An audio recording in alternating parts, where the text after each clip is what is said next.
Good morning. So this is Unit 1, Day 6 notes.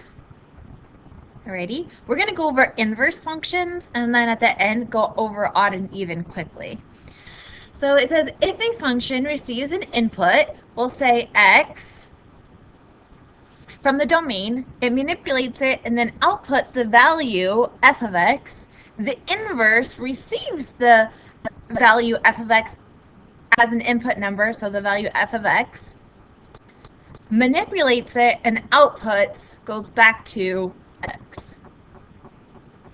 The inverse of a function is a set of ordered pairs obtained by interchanging the first and second elements of each pair of the original function. So we're just going to interchange them. Let's look at example 1. So instead of 2, 6, we're going to be at 6, 2. Negative 3, 6, we're going to be at 6, negative 3. 9, 4. And 10, 1. This was a function, but is it a function now? It looks like we have the same x values with two different y values, so that means that this is not a function.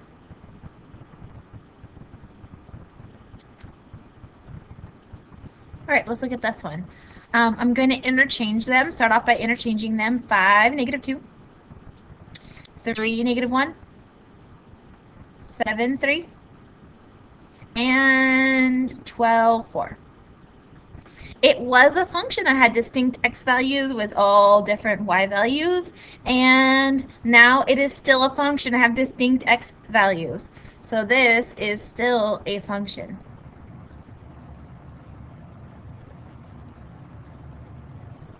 Okay, the original function must be 1-to-1 to guarantee that the inverse will also be a function.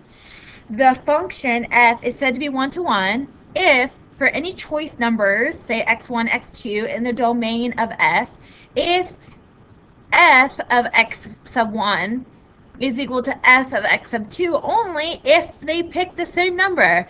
If x sub 1 is equal to x sub 2. Otherwise, the y values have to be different. And I'm going to explain to you what that means. So each domain has to have its own range, its own y value. And every y value has to go back to its own x value also. So this one is 1-to-1.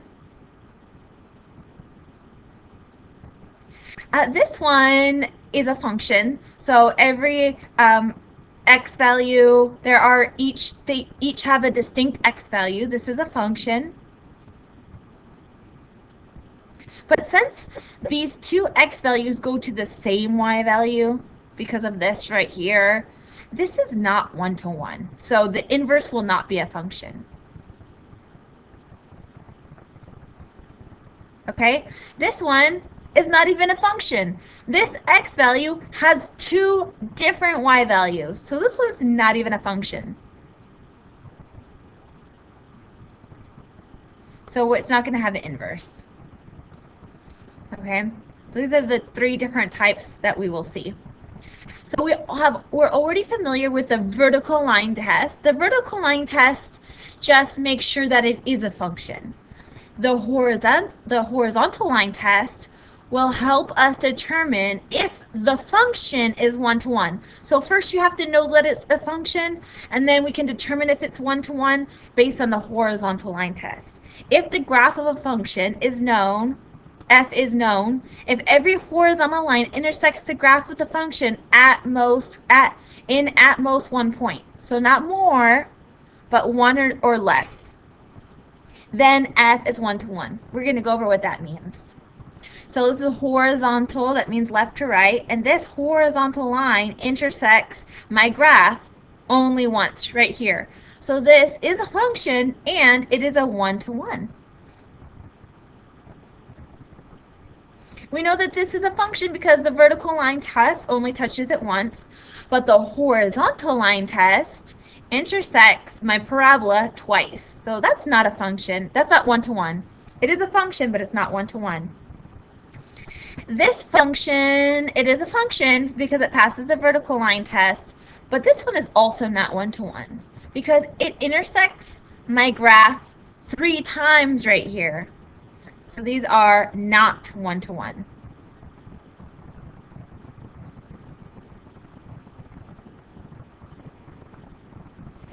All right, an inverse function of f undoes whatever f does. So the inverse function is denoted by f to the negative 1. That means inverse. We don't say negative 1, we just say f inverse.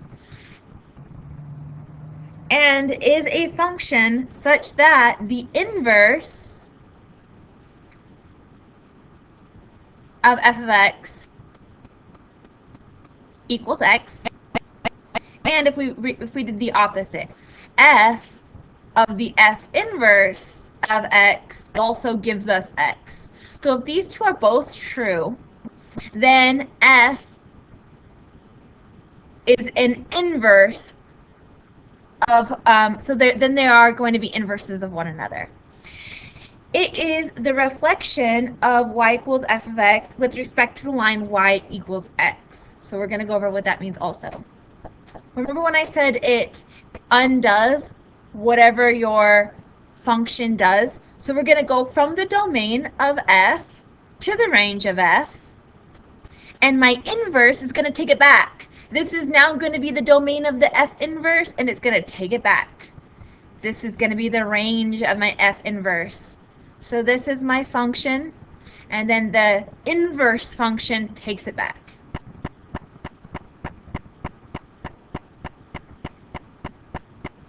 We're going to verify that it is the inverse algebraically. I'm going to show you what that means. Then f of g of x has to give us x, and g of f of x has to give us x. So we're going to find out if this is true. This means we're going to substitute g of x in for f. So I have 3 times this plus 4. I'm going to substitute this in. This is 1/3 x minus 4. Okay? And 3 times 1/3, you're going to have to really use your algebra skills. That is 1 times x minus 4 plus 4.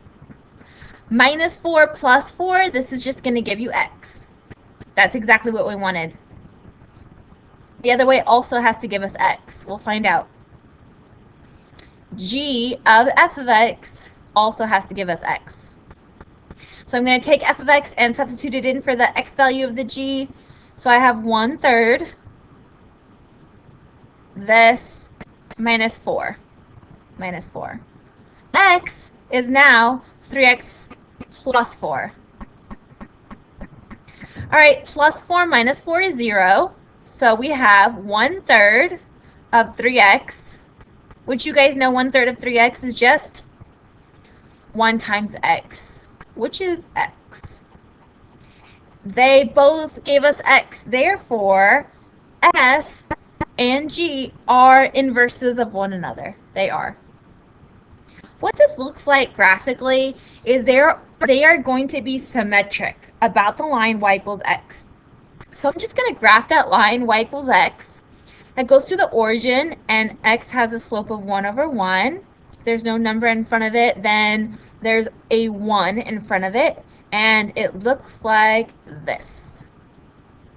Now I'm just going to flip the ordered pairs. So this one is at 2, 3. This point right here is at 2, 3. Then I'm going to go 3, 2. 3, 2. This point right here. This point is at -1, 1. So I'm going to go 1, -1. This point right here is at -1, -2. So I'm going to go -2, -1, just flipping the ordered pairs. This point right here is at -3, -4. So I'm going to go -4, -3. And I'm going to connect the dots. Alrighty, so that's what it looks like. It is symmetric across this line y equals x. This line is y equals x. So you guys can try the other ones. Try them out.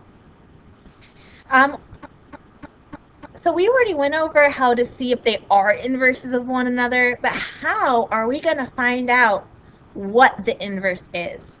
If you have your function f of x equals, we're going to interchange it. We're going to plug in y instead of f of x. And then we are going to interchange the variables.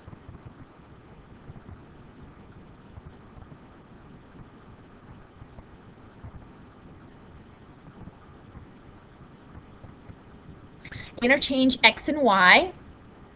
to get x equals f of y. And then your step 2 is going to be to solve the implicit equation for y in terms of x. All that means is just solve for y. That's all it means.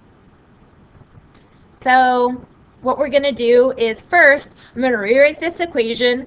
Instead of f of x equals, I'm going to say, well, my original equation says y equals, rewrite it just like this, 2x plus 1 over x minus 1. And now I'm going to switch my variables. I'm going to say, well, this is now x equals 2y plus 1 over y minus 1. Okay, and now I have to solve for y. That's my step 2. Just solve for y. What we're going to do is cross multiply, or multiply each side by the denominator. Same thing, y minus 1. Multiply each side by y minus 1. Distribute this x into your binomial. This is 2 terms. You have to multiply it by both of them. So I'm going to have xy minus x equals 2y plus 1. Y minus 1 divided by itself is 1. That's why we did it. We don't have a fraction anymore. Now we're going to get your y's on one side of the equation. Try. In this case, we can. I'm going to move all of my y's to the right, I guess. So I'm going to subtract my xy to move it to the right. So I have negative x equals 2y minus xy plus 1. And now to move my 1 to the left, I'm going to subtract 1. So I have negative x minus 1 equals 2y minus xy. Now, since I only have y terms on the right-hand side, I'm going to factor out the y.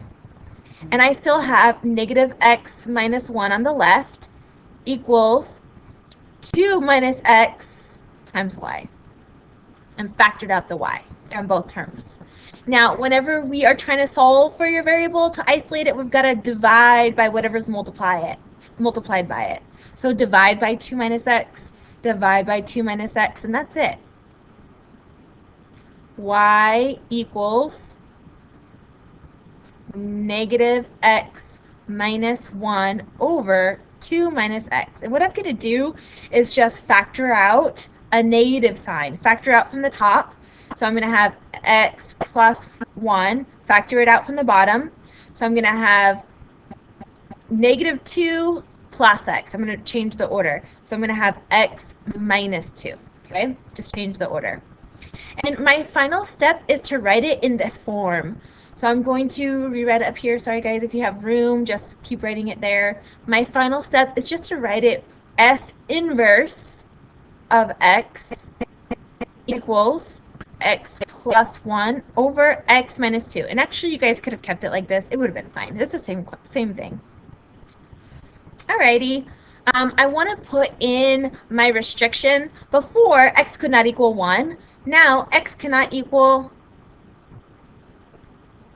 when x is 2. X cannot equal 2 because then our denominator will be 0. Now, they want us to check our work. I will help you do one. You guys can do the other. F of f inverse. We're going to plug this into the x values. So this is going to get tricky. We have 2 parentheses and then this x plus 1 over x minus 2. And then I have plus 1 over x, which is now x plus 1 divided by x minus 2. And then minus 1. Don't forget this minus 1. Alrighty. Remember what we've been doing? It's just multiply each thing by the denominator. So I'm going to multiply the numerator by x minus 2, and then the denominator by x minus 2. And then just remember that this is going to go to both terms, okay? And this one is also going to go to both terms. So x minus 2 divided by x minus 2 is 1. That's how we did it. I'm going to be left with 2 times x plus 1. And then plus 1 times x minus 2 is just x minus 2. Okay? Divided by x minus 2 divided by x minus 2 is 1. So I still have this numerator, x plus 1. And then minus 1 times x minus 2 is just x minus 2. Okay? I'm going to simplify this.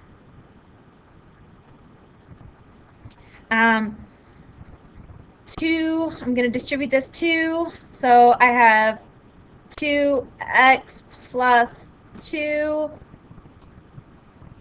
plus x minus 2. So plus 2 minus 2, these will cancel. And then I have 2x and x is 3x. So I'll write that down here, 3x. The denominator is x. Remember to distribute your negative sign. So x minus x, which is 0. And then 1 minus negative 2, which is 3. Very nice. Very, very nice. 3x divided by 3, you can cancel those 3's. 3 divided by 3 is 1, right? And then we're just going to get x, which is perfect. Now, I want you guys to check, show me that f inverse of f of x also equals x. That's what we want to get. We want to get x also. So I want you guys to plug it in. This time we're going to substitute our original function in for the x values of our inverse and see if that gives you x also. Okay. Well, we'll try example 6 later and 7. Good afternoon, Mount Vernon. You can take the late bus home. Sorry, guys. So let's go over the odd and even functions real quick. A function is said to be even if you can substitute negative x into your function and it will be equal to your original function. Okay? If we substitute negative x in there, it will be the same function. It will be symmetric about the y-axis. What that looks like is maybe a parabola. So we have an xy axis. Make sure you're labeling your axes. And symmetric about the y-axis is a parabola. Oh, make it more round, but that's perfect. Okay? A function is said to be odd if when we plug in the negative x, it changes every single term in our original function. It just changes the sign. Okay, the sign of every single term of our original function. It will be symmetric about the origin. So something like this. I have seen something like, I don't know, like this. And then it was the same on the other side like this. That is going to be symmetric about the origin. Classify the following functions as odd, even, or neither. So if they are symmetric about the origin, then this would be odd. So let's look at this. This distance is the same as this distance, it looks like. So it looks like this one would be an odd function. Oh, look at this. This looks like a sine graph. It looks like over here, this is going to be exactly the same as this. So this one is symmetric about the y-axis. So this is even.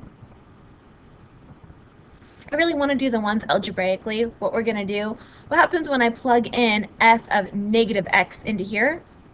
Well, this is going to be negative x cubed. What happens to it when it's cubed, though? That's still negative x cubed, right? So I went from positive x cubed to negative x cubed, and that changed every single term. There's only one term, but it changed it from positive to negative. So this is an odd function.